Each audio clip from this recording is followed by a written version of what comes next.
And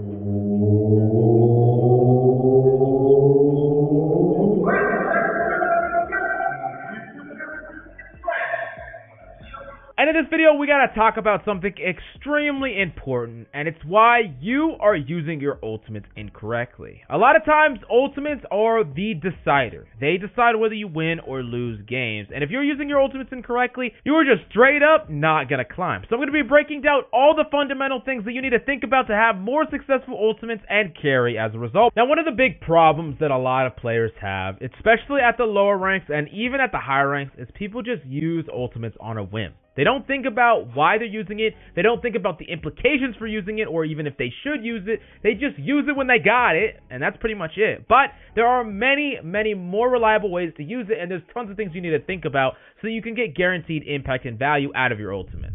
The first and most reliable way that you should be abusing over and over again is ultimate combos. I talk about this a lot, but ultimate combos are the way to get guaranteed kills and typically even guaranteed teamfight wins, which, as you know, win you more games. Combos like Grab Dragon. Very simple, very easy. If the enemy doesn't have a defensive ultimate, you're going to kill the entirety of the enemy team, or at least enough of them, to win the team fight by just cleaning up the scraps. But here's the most important thing about ultimate combos, regardless of what they are. Nano Blade, Grab Dragon, this goes on and on. The most important thing is to use them right off the bat. Don't wait for 2 or 3 of your teammates to die. Do not do that. If you have them and the enemy doesn't have a defensive ultimate, use it right away, get that value, win that team fight, and then push forward. That's as simple as it is. Do not wait until the team fight is actually losable, because this is what happens. You get 2 people picked off.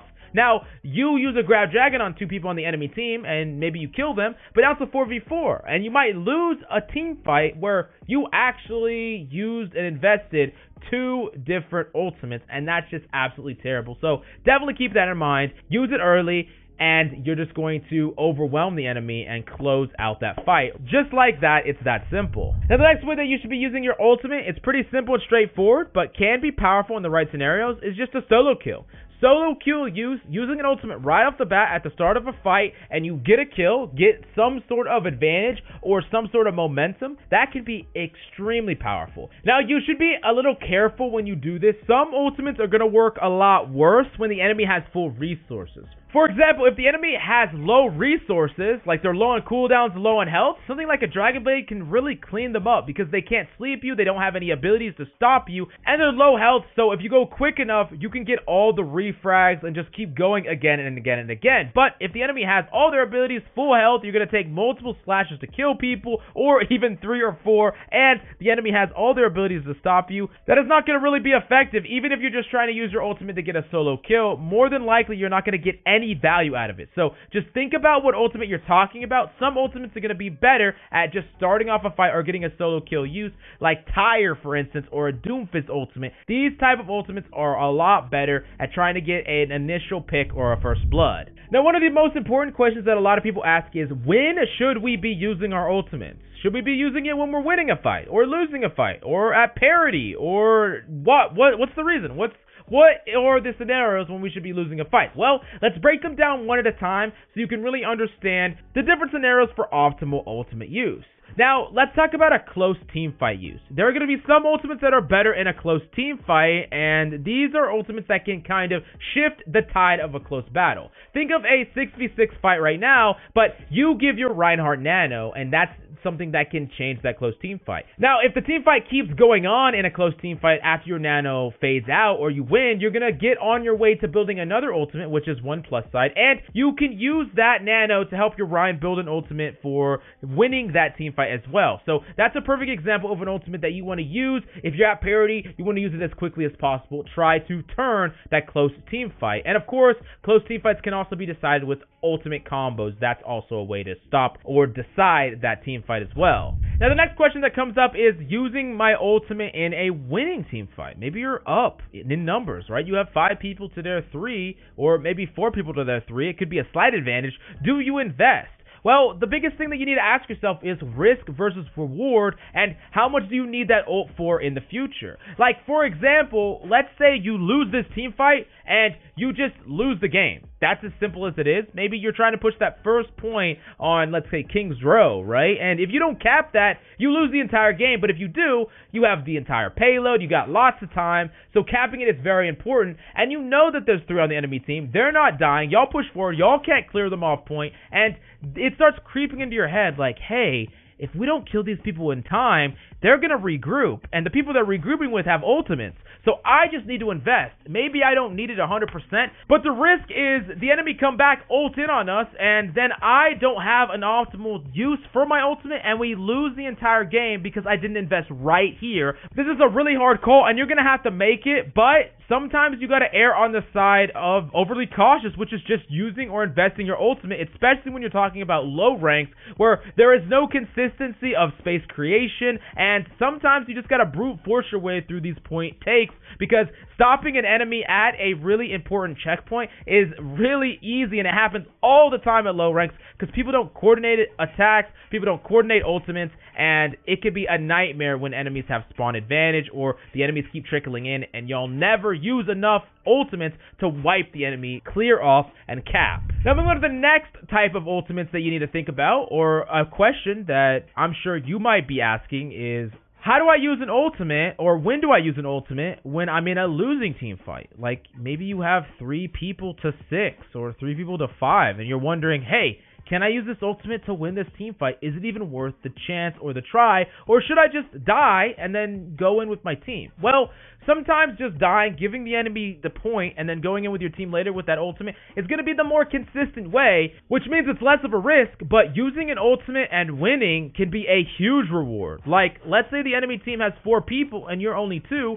but you're a Hanzo and a Zarya. The enemy has no defensive ultimate. They're grouped up. They have no way to stop you, and you wipe them with a Grab Dragon. That can happen, and it's happened many times, even in pro play, but you got to often make the call. You got to analyze what abilities the enemies have. How strong are they? Do they have all their abilities, all their health? Do they have ultimates that they can stop you with? You got to think about all the factors, because sometimes you could go in as Genji with a Nano Blade, the enemy has no abilities, they're low on health, and you just get like a 3k, and then all of a sudden, it's 2v1, and you win, and you clutched up the point, and you held, when if you wouldn't have invested at all, the enemy could have capped and pushed it way further, but you took the gamble because you noticed some factors on the enemy teams, or you noticed some weaknesses that you could exploit. The enemy wasn't a full fighting force. They didn't have an immortality field because they already used it. They didn't have their bubbles because they've already used it, and you're like, hey, I know that this is a condition where if I get a Nano Blade here, if I get this blade off, I'm going to kill 3 people and we could win this. So it's winnable, so it's worth investing. That is a very difficult call. You need to have good communication with your teammate or your duo partner, and you got to say, hey, I think I can win this. Trust in me to win this. Let's go in. Let's do it. And I say this most often with different types of players. There's like lower level players. They don't even acknowledge when it's possible to clutch versus when it's not possible to clutch. And sometimes they go in when it's not possible, when the enemy has way too many resources. It's just setting yourself up for failure. Or they don't go in when it is possible. And then some players can identify it and go for it, but they don't pull it off. And then the next stage is identifying it, going for it, and then actually winning. And something that you directly did or set up was the difference maker in an entire game.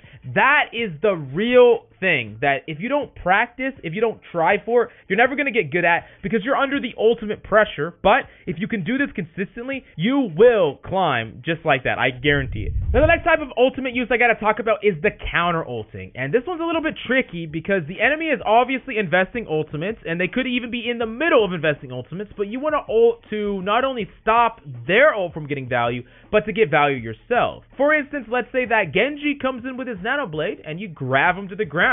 That not only gets you a pick on that Genji, but stops that Genji from killing your entire team. Now, there's a really fine line with this, because the downside is using an ultimate, missing the Genji, and the Genji killing 3 people anyways, so now you not only not have your grab for a potential combo later on, but you also lost the team fight anyways. Now, I'm not saying going for counter ultimates is not worth it. In fact, it can be extremely powerful. It can shut down an enemy ultimate and win you the team fight all in one. But you gotta understand there's a greater deal of risk there, and there's a greater requirement of skill involved depending on the type of counter ultimate that you are trying to use. So think about these things, and sometimes it's better for you to save your ultimate to specifically counter another enemy ultimate you know is coming. Maybe you know that, hey, we don't have a defensive ultimate, but I have my Gravitic Flux, let's make the Genji use his blade, because he's probably going to use it in a parity fight, like we talked about before, a close team fight. He's going to use the Nano Blade, and I'm going to ult him when he dashes into open space. That can be a plan and a sandbag, because you're not using your ultimate, to specifically counter his ultimate. And you can only do that if you think about the fact that the Genji has the ultimate, the Ana has the ultimate, you have your ultimate, and you're not going to waste it until he uses his, because otherwise you're just going to fold to it because you have no defensive ultimate. These are all the layers. Lots of thinking, lots of tracking ultimates, but it's really, really important because you can understand how the difference between that Genji getting a 3-man blade and winning the team fight versus you shutting him down, getting a free kill, and turning the team fight is all to do with just knowledge. That's it. Not mechanical skill, not anything like that. Just thinking about these things and enacting this game plan. Now, the last thing that we're going to talk about with ultimates is the ult and swap. A lot of times you need some sort of future sight as to what you're planning on doing if you do die. Sometimes players will just pop their ultimate, not get any value out of it, and they're like, I'm just going to swap. And they sometimes just say, I just threw out my ultimate because I was planning on swapping anyways, even though they weren't really swapping. But it's important for you to understand, like, hey, I plan on swapping. I want to swap because my character's not really optimal. So even if I can't find a perfect scenario for my ultimate, I'm just going to use it. I'm just going to throw it out there and fish for a kill because I'm going to swap anyways. And if we lose this team fight, I don't want to be stuck on the character I am for many more fights. So let's just throw it out and see what happens. Now, on the flip side, though, if you have an ultimate and you want to swap, a lot of the time, you should just swap. Start building up the ultimate for the new character rather than playing a character that is suboptimal. You want to swap off of, you're not playing well on, but you're staying because you have freaking High Noon up against double shield. Like, what is that going to do? Think about how your character matches up against the enemy, and if the ultimate doesn't match up well either, or you can't get value out of like some ultimate combo, just swap even if you have an ultimate. Doesn't matter, it's not worth sticking to the same character. Oh yeah, one more thing I wanted to mention in general is the tempo ultimate. This is really important, and this is a potential snowball use of an ultimate. You get a kill, and then you combine the pressure of that kill with more pressure on top of it, right? Maybe you're at a parity, 6v6, you get one kill, and instead of allowing the fight to remain at parity, because the enemy could potentially build up an ultimate, you stack an ultimate on top of that parity immediately. You know, you get a kill, you instantly nano someone. You get a kill, instant Death Blossom, or whatever the case may be. Basically, you're slam dunking, you catch the enemy slipping. They're off guard, you know, they tripped on their shoelaces, and then you just push them down all the way to the ground. You're just finishing them off, and that can be a really good use of an ultimate, because even if it's not perfectly optimal, it catches the enemy off guard, and at a moment of weakness before they, you know, catch their legs a little bit and kind of stabilize, you're pushing them even more off guard and just finishing them off. But I hope you enjoyed the video. I hope you learned something. Definitely let me know any questions you have in the comments down below. And thank you so much for coming by. That's all I got for you today. I'm Coach Mills. I love y'all faces, and I'll see you tomorrow.